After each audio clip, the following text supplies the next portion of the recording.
चाहेंगे।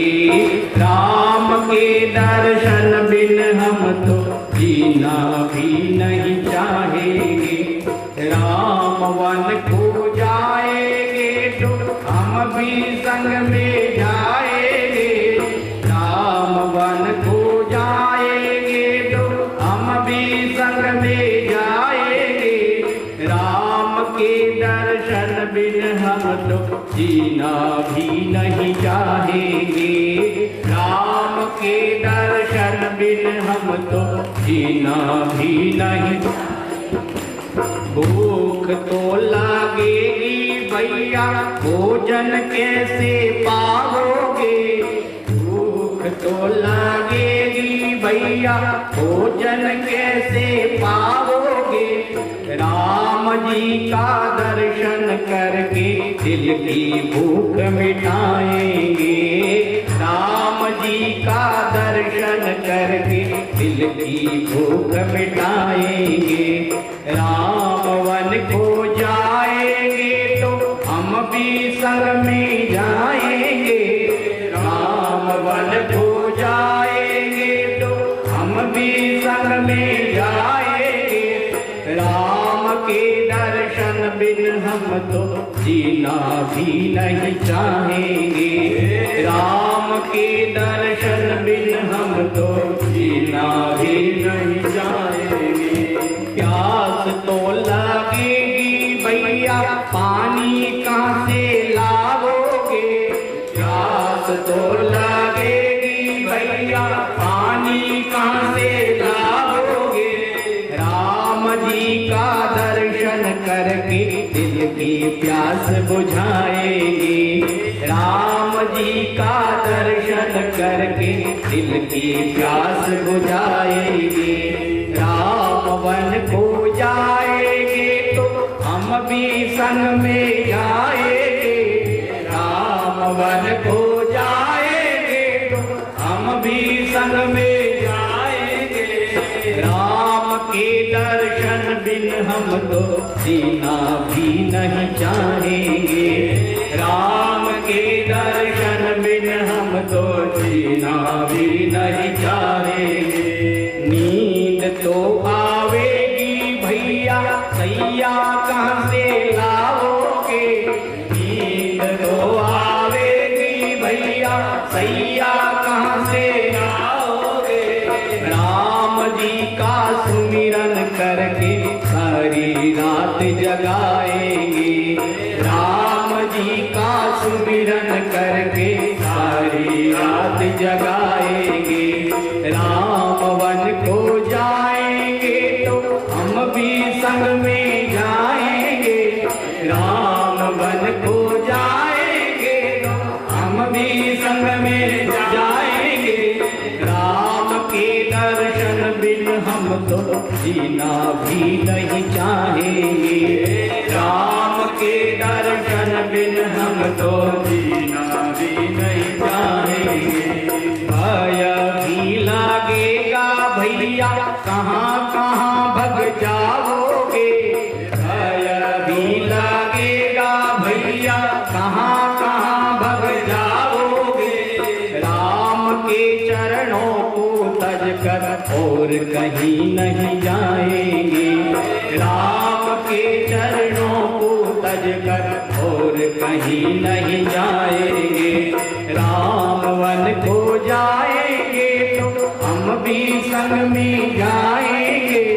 राम वन को जाएंगे तो हम भी संग में जाएंगे। राम के दर्शन बिन हम तो जीना भी नहीं चाहेंगे। राम के दर्शन बिन हम तो जीना भी नहीं चाहेंगे।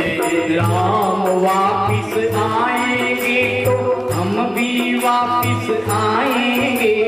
राम वापिस आएंगे तो हम भी वापिस आएंगे।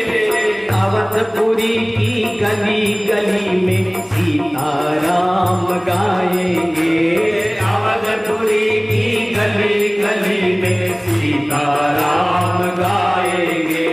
राम वन को जाएंगे तो हम भी संग में जाएंगे, राम वन को जाएंगे तो हम भी संग में जाएंगे।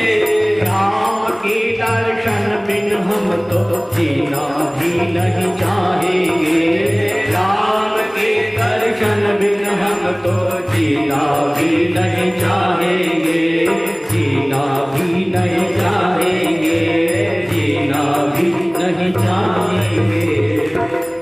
राम वन को जाएंगे तो हम भी संग में जाएंगे, और राम जी के दर्शन बिन हम तो जीना भी नहीं चाहेंगे। राम जी के दर्शन की बिगर हम जी कर के क्या करेंगे। जहाँ राम जी है वहीं अयोध्या है, और अयोध्या को छोड़ करके प्रभु राम जा रहे हैं, तो इस अयोध्या में हमारा कोई काम नहीं है। बालक वृद्ध सबके सब जवान प्रभु श्री राम के साथ चल दिए हैं।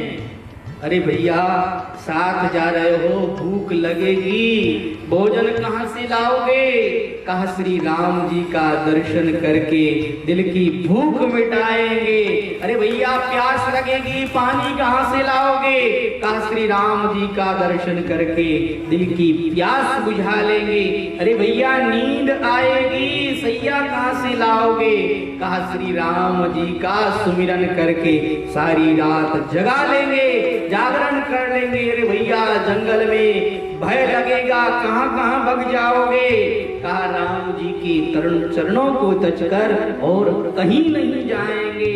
राम वापिस आएंगे तो हम भी वापिस आएंगे, और अवधपुरी की गली गली में सीता राम गाएंगे। राम वन को जाएंगे तो हम भी संग में जाएंगे। प्रभु श्री राम सबको मनाते हैं। अरे भैया वनवास हुआ है तो मुझे हुआ है, तुम लोग क्यों चलना चाहते हो? वन में कंटक है, वन में कांटे हैं, और वन में तुमको कष्ट होगा। क्यों चलना चाहते हो हमारे साथ? अपने आप क्यों कष्ट मोल लेना चाहते हो? लेकिन प्रभु श्री राम की उन्होंने एक न सुनी। कहा प्रभु आप जो कहें हम तो आपको छोड़ करके नहीं जाएंगे, हम साथ चलेंगे। प्रभु श्री राम ने जब अयोध्या वासियों का प्रेम देखा तो प्रभु राम भी अयोध्या वासियों के प्रेम के आगे नतमस्तक हो गए, और प्रभु श्री राम उनको साथ लेकर के चले गए। और प्रभु श्री राम प्रथम दिन तमसा तीर पर पहुंचे, रात्रि में विश्राम किया, और यहाँ श्री सुमंत्र जी से भगवान ने कहा रात्रि में तुम जल्दी से जल्दी रथ तैयार करो, और रथ पर बैठ करके हम लोग निकल जाएंगे। रथ को इस तरह से चलाओ कि इन लोगों को पता नहीं लगना चाहिए कि रथ किस तरफ गया है। सुमंत्र जी ने प्रभु राम की आज्ञा का पालन किया। श्री राम लक्ष्मण जानकी सुमंत्र जी वहां से चल दिए। सुबह हुआ जैसे ही उन लोगों ने देखा, उनकी आदत थी प्रातः काल उठते ही सबसे पहले वो प्रभु श्री राम का दर्शन करते थे। लेकिन आज जैसे ही इन्होंने आकर के देखा तो प्रभु श्री राम नहीं है। एक व्यक्ति चिल्लाया अरे भैया हम लोग सोते रह गए और प्रभु श्री राम हमें छोड़ करके चले गए। अरे ऐसी नींद भी किस काम की कि जिस नींद में हम लोग प्रभु श्री राम से दूर हो गए। अयोध्या के लोग रोने लगे, चिल्लाने लगे, हा राम पुकारने लगे, और वो रोते हुए प्रभु राम को ढूंढने लगे। लेकिन वहां प्रभु श्री राम उन्हें न मिले। अयोध्या के लोग रोते हुए वापस अयोध्या लौट करके आ गए और प्रभु श्री राम आगे पहुंचे हैं। निषाद राज पर कृपा करी है। तत्पश्चात प्रभु श्री राम भरद्वाज ऋषि की आश्रम में पधारे हैं। भरद्वाज ऋषि से मिले हैं और फिर भरद्वाज ऋषि की आज्ञा पा करके प्रभु श्री राम चित्रकूट में गए हैं। और यहाँ चित्रकूट में प्रभु श्री राम ने निवास किया है। इधर श्री दशरथ जी महाराज भगवान के विरह में रो रहे हैं, राम राम राम राम पुकार रहे हैं। और प्रभु श्री राम के विरह में अब उन्हें कुछ भी अच्छा नहीं लगता है। खाना पीना उन्होंने छोड़ दिया है और प्रभु श्री राम के विरह में रोते रोते राम राम राम राम राम राम राम कहते हुए उन्होंने अपने प्राणों का त्याग कर दिया। राजा दशरथ स्वर्ग सिधार गए, पूरी अयोध्या के लोग अनाथ हो गए, सारे अयोध्या के लोग रोने लग गए। इधर श्री भरत जी महाराज को तुरंत बुलावा भेजा। भरत जी महाराज आए और भरत जी महाराज का स्वागत किया रानी कैकेयी ने। लेकिन भरत जी महाराज ने जब चारों ओर सुनसान पना देखा तो भरत जी महाराज ने पूछ लिया, माते मेरे राम भैया कहाँ हैं, मेरे छोटे लक्ष्मण कहाँ हैं, मेरे पिता कहाँ हैं। कैकेयी ने सारा हाल बता दिया और जैसे ही कैकेयी ने ये बताया तुम्हारे पिता स्वर्ग चले गए, तब तो श्री भरत जी महाराज अधीर हो गए, रोने लगे। हे पिताजी, आप ऐसे कैसे मुझे छोड़ करके जा सकते हैं, मेरे भाई राम को मुझे समर्पित करके सौंप करके जाते, आप ऐसे कैसे चले गए। भरत जी महाराज बहुत रोए और भरत जी महाराज को श्री वशिष्ठ जी महाराज ने समझाया और कहा कि देखो, हानि लाभ जीवन मरण जस अपजस विधि हाथ, ये सब विधाता के हाथ में होता है, ये मानव के हाथ में नहीं होता है। इसलिए तुम्हें शोक करने की जरूरत नहीं है और तुम्हारे पिता वो शोक के योग्य नहीं। अरे शोक के योग्य तो वो होता है जो कुकर्म करके जाता है, जो इस दुनिया को सता करके जाता है, जो इस दुनिया का बुरा करके जाता है, वह शोक के योग्य होता है।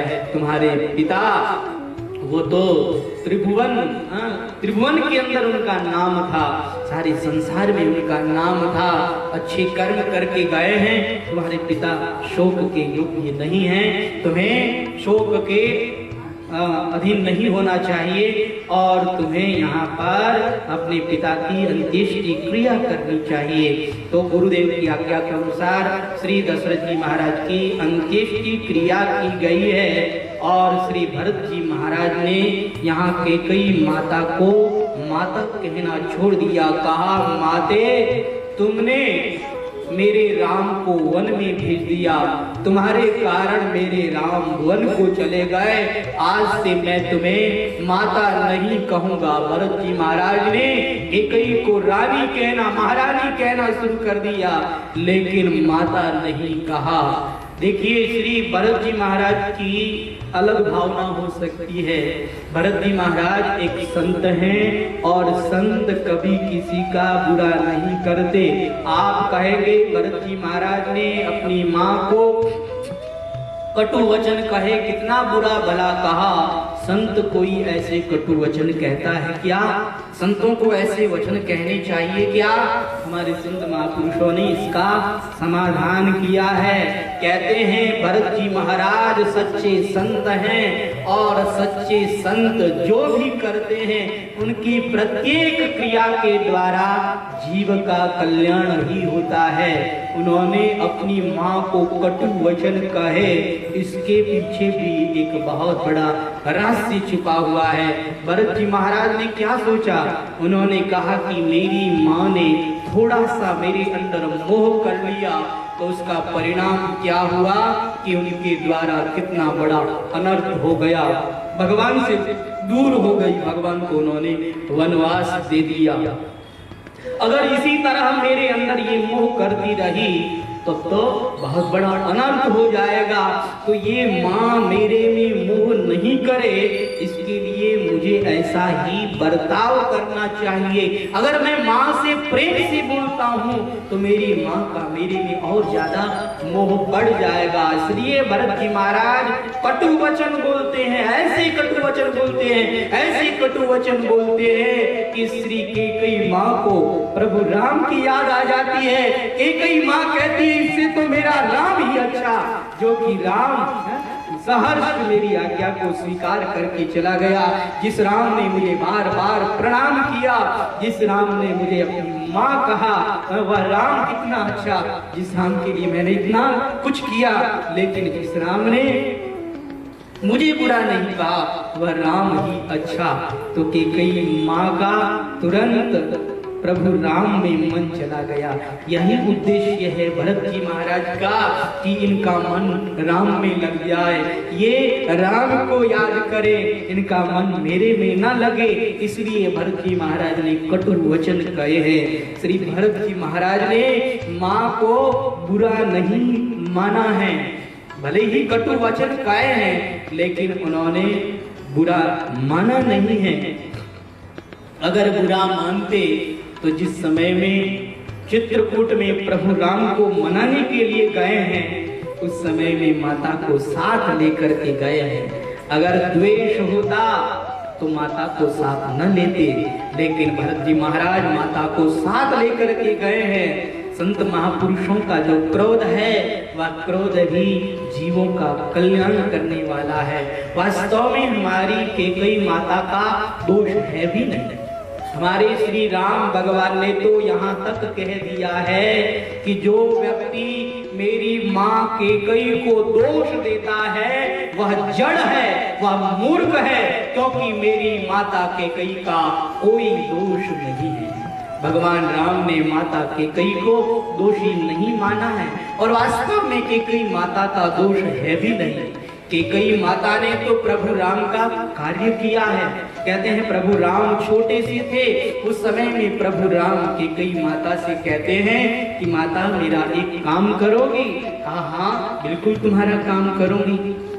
कहा माता मुझे वनवास चाहिए, क्या तुम मुझे वनवास दे सकती हो? कैकेयी माता कहती है राम तुम ये क्या कह रहे हो, मैं और तुम्हें वनवास दूं? कहा माता इससे मेरा काम होने वाला है, आपको ये काम करना पड़ेगा।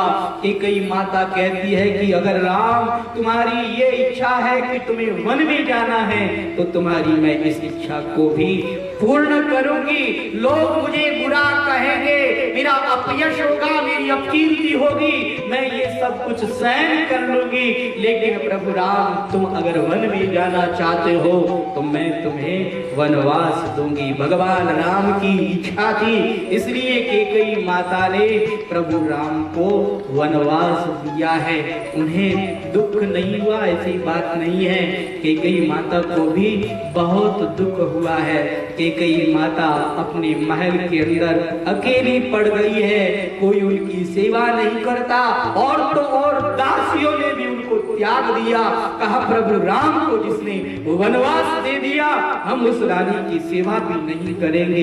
कैकेयी माता अकेली महल के अंदर रहती है। कौशल्या माता को पता लगता है, कौशल्या माता उर्मिला से कहती है कि हे उर्मिले तुम जाओ और जाकर के कैकेयी माता की सेवा करो, इस तरह से सेवा करो, इस तरह से सेवा करो कि उन्हें इस बात का पता नहीं लगना चाहिए, उन्हें यह बात महसूस नहीं होनी चाहिए कि सब लोगों ने मेरा परित्याग कर दिया है।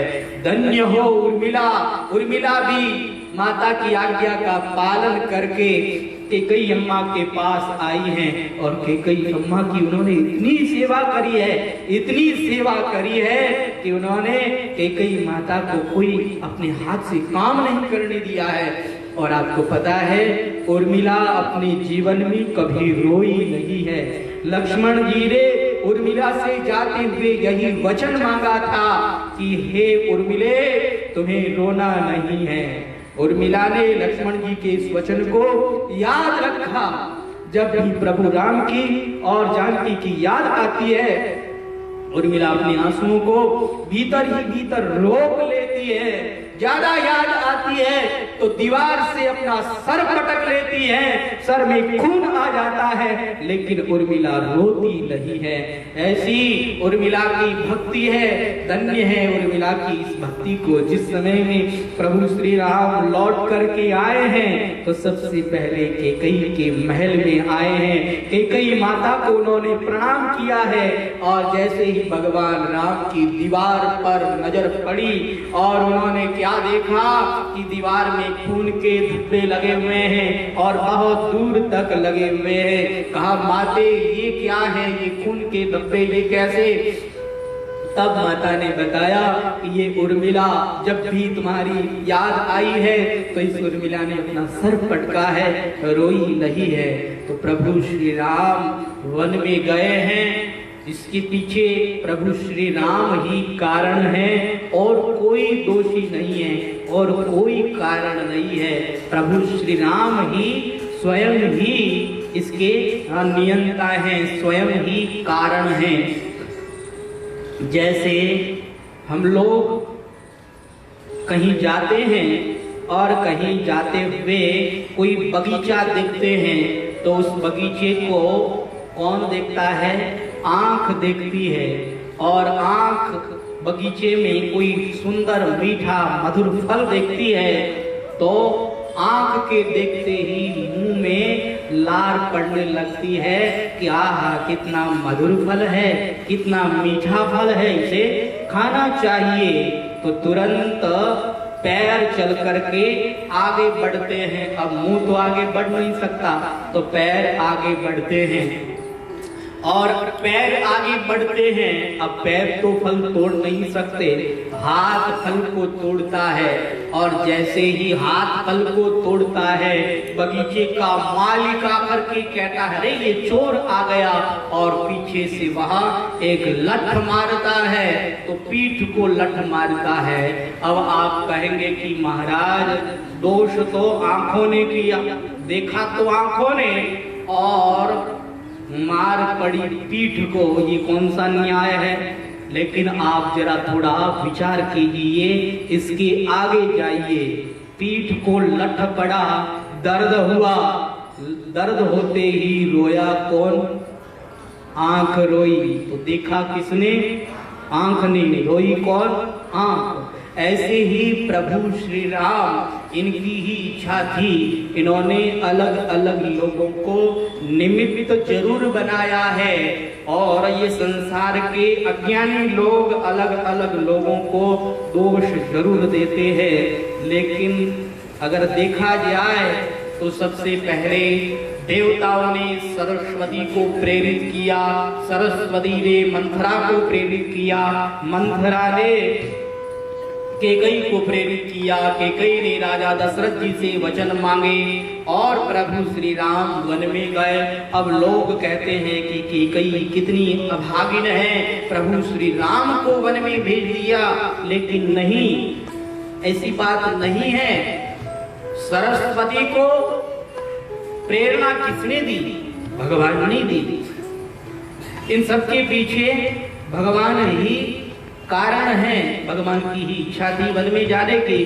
तो हमारा कर्तव्य यह बनता है कि हम किसी को भी दोषी न माने। प्रभु श्री राम तो कहते हैं कि मेरी माता केकई को कोई दोषी न माने, जो मेरी माता केकई को दोषी मानेगा वह जड़ होगा, वह मूर्ख होगा, वह अज्ञानी होगा। प्रभु श्री राम अपनी ही इच्छा से वन में गए हैं और वन में जाकर के प्रभु श्री राम ने ओल भीलों पर कृपा करी है, ऋषि मुनियों पर कृपा करी है और 11 वर्ष तक प्रभु श्री राम चित्रकूट में ही रहे हैं और तत्पश्चात भगवान श्री राम वहां से आगे बढ़े हैं, पंचवटी में गए हैं। यहाँ प्रभु श्री राम ने राक्षसों का वध किया है और तत्पश्चात सुपर्णखा आई है। सुपर्णखा के नाक कान काटे गए हैं। सुपर्णखा ने अपने भाइयों को सूचना दी है और उस समय में भाई लोग आए हैं, प्रभु श्री राम के साथ युद्ध किया है। प्रभु श्री राम ने उन सभी राक्षसों का वध किया है। रावण को सूचना मिली है तो रावण मारीच को उस समय में हिरण बना करके लाया है, सोने का मृग बन करके आया है और वह स्वर्ण मृग के सीता मैया को स्वर्ण मृग दिखाई देता है। सीता मैया स्वर्ण मृग को देख करके इच्छा व्यक्त करती है प्रभु श्री राम के सामने कि यह स्वर्ण मृग मुझे मिलना चाहिए। प्रभु श्री राम स्वर्ण मृग के पीछे पीछे चले जाते हैं। लक्ष्मण जी रक्षा के लिए होते हैं, लेकिन मारीच को जब भगवान मारते हैं तो वह आवाज निकालता है प्रभु श्री राम की आवाज में, हा लक्ष्मण, हा लक्ष्मण। सीता आवाज को सुनती है, कहती है लक्ष्मण तुम्हारे राम, देखो तुम्हारे बड़े भैया संकट में हैं, जाओ तुम्हें बचाना चाहिए। कहते हैं नहीं, ये कोई मायावी आवाज है, मेरे राम कभी भी संकट में नहीं पड़ सकते। लेकिन सीता मैया कटु वचन कह देती है और कटु वचनों को सुन करके हरि प्रेरित लक्ष्मण मन डोला, लक्ष्मण जी का मन भी डोल जाता है। लक्ष्मण रेखा निकाल करके कहते हैं माते आप इस रेखा से बाहर न जाना और मैं अभी आता हूँ। लक्ष्मण जी चले गए, इधर रावण साधु का वेश बना करके आया, लक्ष्मण रेखा पार करने लगा लेकिन वह जलने लगा, पीछे हट गया, अब तो वह बैठ गया और कहता है देवी मुझे यहाँ आकर के भिक्षा दो। सीता मैया ने सोचा कि साधु है, साधु को भिक्षा देने में कौन सी बुराई है।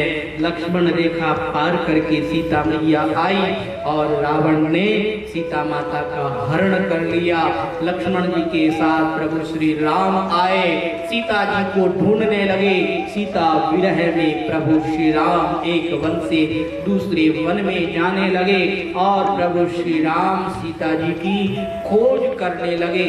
सीता जी की खोज करते करते श्री भगवान राम किष्किंधा पहुंचे हैं और यहाँ सबरी मैया पर प्रभु श्री राम ने कृपा करी है। यहाँ पंपा सरोवर के जल को भगवान ने शुद्ध बनाया है, पवित्र किया है। तत्पश्चात भगवान श्री राम ऋष्यमुख पर्वत पर गए हैं और यहाँ सुग्रीव के साथ मित्रता करके बाली का उन्होंने वध किया है। और तत्पश्चात श्री हनुमान जी महाराज को सीता की खोज के लिए भेजा गया है और श्री हनुमान जी महाराज लंका में जाकर के सीता मैया से मिल करके और लंका विध्वंस करके वापस लौट करके आते हैं। प्रभु श्री राम को सीता जी की बात बताते हैं और अब तो सेतु बंध तैयार किया जाता है, समुद्र पर सेतु बना लिया जाता है। प्रभु राम की सेना उस पार चली जाती है और अब युद्ध के लिए शंख बजा दिया जाता है। इधर राक्षसी सेना और इधर प्रभु श्री राम की सेना दोनों आपस में भिड़ जाती है और इस तरह से युद्धारंभ हो जाता है। इस युद्ध में दैत्य लोग, राक्षस लोग मारे जाते हैं और धीरे धीरे केवल एक रावण बचता है। फिर प्रभु श्री राम रावण का भी वध कर देते हैं और तत्पश्चात सीता मैया को लेकर के आया जाता है। सीता मैया को भगवान अग्नि परीक्षा लेकर के स्वीकार करते हैं और अब हमारे प्रभु श्री राम श्री विभीषण जी से कहते हैं कि विभीषण अब हमें जाना होगा। देखो अब 14 वर्ष बीतने वाले हैं, अब 14 वर्ष अगर पूर्ण हो गए तो मेरा भाई भरत वह अपने प्राणों को त्याग देगा और जब भाई भरत अपने प्राणों को त्याग देगा तो फिर मैं जीवित रह करके करूंगा ही क्या। इसलिए मेरे लिए कोई व्यवस्था करो, जल्दी से जल्दी मैं पहुंच जाऊं। इधर श्री भरत जी महाराज भगवान का इंतजार कर रहे हैं और इंतजार करते हुए श्री भरत जी महाराज भगवान को याद कर रहे हैं और भगवान को याद करते हुए श्री भरत जी महाराज अधीर हो रहे हैं। बरस चतुर्दश बीच में बाकी रहो दिन एक, भाई सामारा बेगा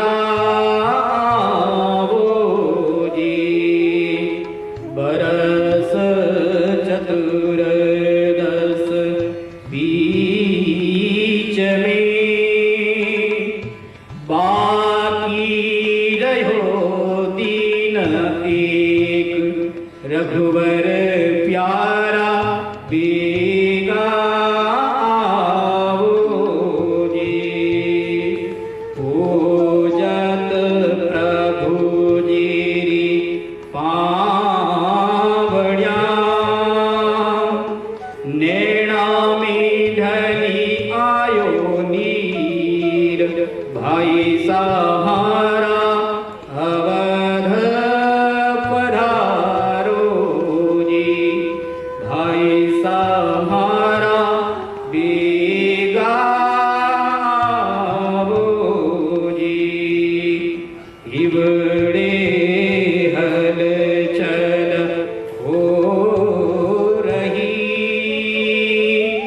रोक्या रुकत नहीं प्राण, रघुवर प्यारा एक निभाओ जी।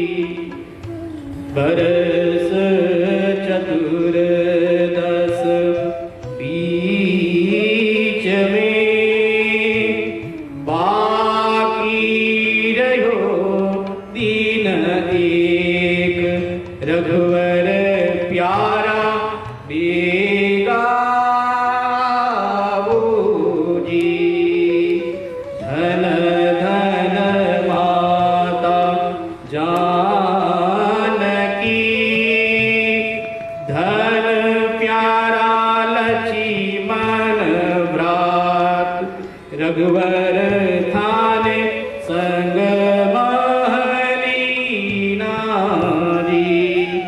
बरस चतुर्दश बीच में, बाकी रहो दीन एक, रघुवर प्यारा बेगा आवो जी।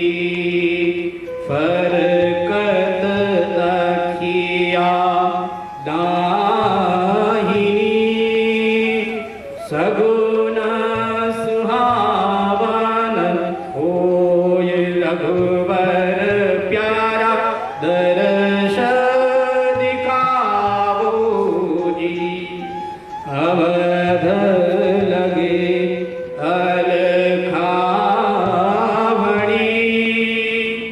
आप बिना रघुनाथ, भाई साधारो राज संभालो जी। बरस चतुर्दश बीच में, बाकी रहो दीन एक, रघुवर प्यारा बेगा आवो जी। भाई सहारा अवध पधारो जी। श्री भरत जी महाराज रो रहे हैं, अधीर हो रहे हैं। क्या बात है, केवल एक दिन शेष रहा है। मैंने प्रभु श्री राम से स्पष्ट कह दिया था, चतुर्दश वर्ष तक आपका इंतजार करूंगा, और अगर एक भी दिन ऊपर बीत गया तो मैं आपको जीवित नहीं मिलूंगा। इधर श्री राम जी को भी यह वचन याद है। श्री राम जी कहते हैं, विभीषण जी अब इतनी दूर हम कैसे जाएंगे? कहा प्रभु आप चिंता न करें, रावण के पास पुष्पक विमान था, वह पुष्पक विमान मन की गति से चलता है। आप उस पुष्पक विमान में बैठिए। तुरंत पुष्पक विमान मंगाया और श्री विभीषण जी ने प्रभु श्री राम को कहा, प्रभु आप इसमें विराजमान होइए। प्रभु श्री राम पुष्पक विमान में विराजमान हुए और प्रभु श्री राम ने सब बंधुओं से कहा, आ जाओ, तुम सब लोग भी आ जाओ। सब लोग उसमें बैठे हैं और प्रभु श्री राम ने जैसे ही संकल्प किया, पुष्पक विमान तो आकाश में उड़ने लगा और सब लोग जय जयकार करने लगे। चलत विमान कोलाहल हुई, जय रघुवीर कहे सब कोई। सब लोग जय रघुवीर कह रहे हैं और रघुनाथ जी पुष्पक विमान पर चढ़े हुए जा रहे हैं और जाते हुए प्रभु श्री राम सीता जी को सब स्थान दिखाते हैं। यहाँ ये लीला हुई, यहाँ वो लीला हुई और सब ऋषियों के आश्रम को दिखाते जा रहे हैं। ये देखो, ये वही किष्किंधा पर्वत है जहाँ पर सुग्रीव के साथ मेरी मित्रता हुई थी। ये देखो ये वही स्थान है जहाँ पर हम श्री सबरी मैया से मिले थे। ये वही पंपा सरोवर है, ये वही ऋष्यमुख पर्वत है, ये वही अंजनी पर्वत है। भगवान एक एक पर्वत को इस तरह से दिखा रहे हैं और सीता मैया उनका दर्शन करके गदगद हो रही है। अब तो प्रभु श्री राम का विमान चित्रकूट के पास में पहुंच गया। कहा ये देखो ये चित्रकूट, यहाँ पर हम लोग रहे हैं, वहां से चले। कहा ये देखो प्रयागराज आ गया। माता सीता ने कहा कि मैंने गंगा मैया से यह प्रार्थना करी थी कि मैं अपने पति और देवर के सहित कुशल लौटी तो वापस गंगा में संगम में स्नान करूंगी। पुष्पक को नीचे लीजिए। पुष्पक विमान नीचे आया, माता सीता उतरी और माता सीता ने प्रभु श्री राम के साथ संगम में स्नान किया और संगम में स्नान करके गंगा मैया को बार बार प्रणाम निवेदित किया और पुष्पक विमान पर बैठ करके अब पुष्पक विमान वापस रवाना हुआ। और प्रभु श्री राम ने श्री हनुमान जी महाराज से कहा कि जल्दी करो, देखो अगर 14 वर्ष बीत गए तो मेरा भाई भरत मुझे जिंदा नहीं मिलेगा, तुम जाओ जा करके सूचना दो। श्री हनुमान जी महाराज आए हैं और ब्राह्मण का वेश बना करके श्री भरत जी महाराज से कहते हैं प्रभु श्री राम भरद्वाज ऋषि के आश्रम में पधार गए हैं और बहुत ही जल्दी आपके पास में आने वाले हैं। भरत जी महाराज ने कहा कौन हो तुम और इतने सुंदर वचन सुनाए, आओ मेरे गले लग जाओ। राम जी को और श्री हनुमान जी को गले से लगा लेते हैं और हनुमान जी को गले लगा करके उन्हें ऐसा लगता है मानो श्री राम भगवान को ही मैंने गले से लगा लिया हो। और श्री भरत जी महाराज बड़े प्रसन्न हो गए। इधर प्रभु श्री राम अपने सेवकों के साथ में पुष्पक विमान को लेकर के अयोध्या के अंदर पधार गए। अयोध्या के लोगों ने सुना, अयोध्या के लोग आए और प्रभु श्री राम ने सबसे पहले श्री भरत जी महाराज को अपने गले से लगाया।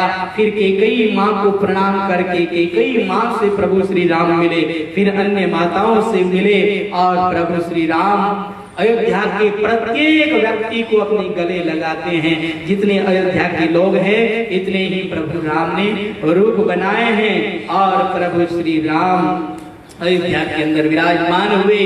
अब भरत जी महाराज आए, कौशल्या माता से कहने लगे माते अब मैं ये भार अपने ऊपर नहीं रख सकता। मैंने 14 वर्ष तक प्रभु श्री राम की चरण पादुका की पूजा की है, इन्हें ही मैंने राजगद्दी पर अभिषिक्त किया है। अब प्रभु श्री राम स्वयं पधार गए हैं, अब तो प्रभु श्री राम का राज्याभिषेक होना चाहिए। वशिष्ठ जी महाराज ने कहा हाँ भरत तुम्हारी इस बात का हम अनुमोदन करते हैं। सब लोगों ने अनुमोदन किया और सब लोगों ने अनुमति दी है। अब तो प्रभु श्री राम के राज्याभिषेक की तैयारी होने लगी और श्री हनुमान जी महाराज जामवान जी को और अन्य 2 बंदरों को भेजा गया। कहा कि तुम लोग चारों दिशाओं में जाओ और जाकर के समुद्र का जल लेकर के आओ। चारों दिशाओं में जाकर के समुद्र का जल लाया गया है और पूरी अयोध्या को सजाया गया है। पूरी अयोध्या के अंदर आनंद ही आनंद, उत्सव ही उत्सव मनाया जा रहा है। प्रभु श्री राम को राजगद्दी पर बिठाया गया है और जैसे ही प्रभु श्री राम राजगद्दी पर बैठे हैं, आहा अयोध्या के लोग तो आनंद में उछलने लगे और अयोध्या के लोग झूमने लगे, नाचने लगे, गाने लगे। आनंद आयो रे रघुवर जी